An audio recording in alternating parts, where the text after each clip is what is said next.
What is God of the gaps?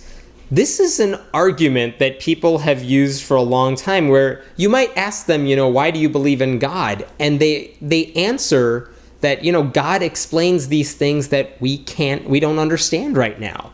I don't know if this is an argument anyone else makes, but as an example, 100 years ago, if you said, why do kids look just like their parents? Someone might say that's part of God's hand at work, making you resemble your parents. And then, decades later, we realize, oh, this is how DNA works, and we have a better explanation of that.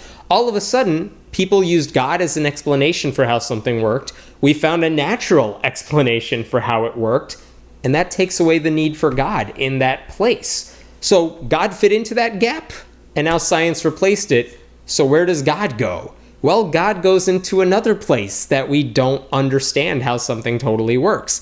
So God of the gaps is this idea that, God is the answer for all these things we can't explain. The problem is, at some point, we may be able to explain those things, and then what happens to your God? It just gets smaller and smaller and smaller.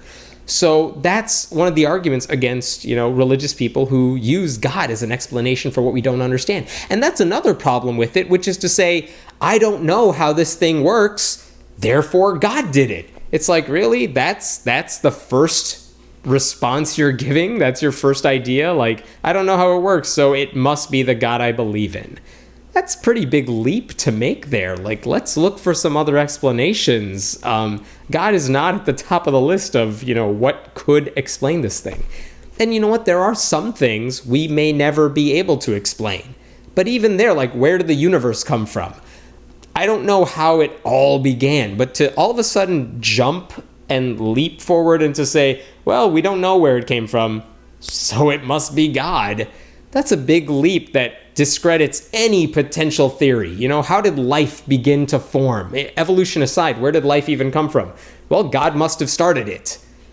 Well, maybe at some point we'll be able to figure out that answer, but even if we can't, how do we know it's God? It's a lazy person's approach to answering things we don't know, to just say God did it because I don't know any better.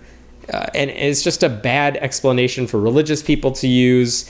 And it's something a lot of atheists understand when they become an atheist. It's like, oh yeah, I used God to explain all these things. I remember hearing Julia Sweeney, the comedian, talk about this once. She said when she became an atheist, she was like, well, how are all these planets rotating around the solar system? What's holding it all into place? She always thought God had something to do with it. And then she's like, oh, gravity, that has something to do with it. And that's God of the gaps right there. It's saying she didn't understand how it worked. She assumed God did it.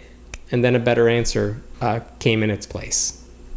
My name is Hemant Mehta. I write at friendlyatheist.com, and we hope to see your comments and discussion below.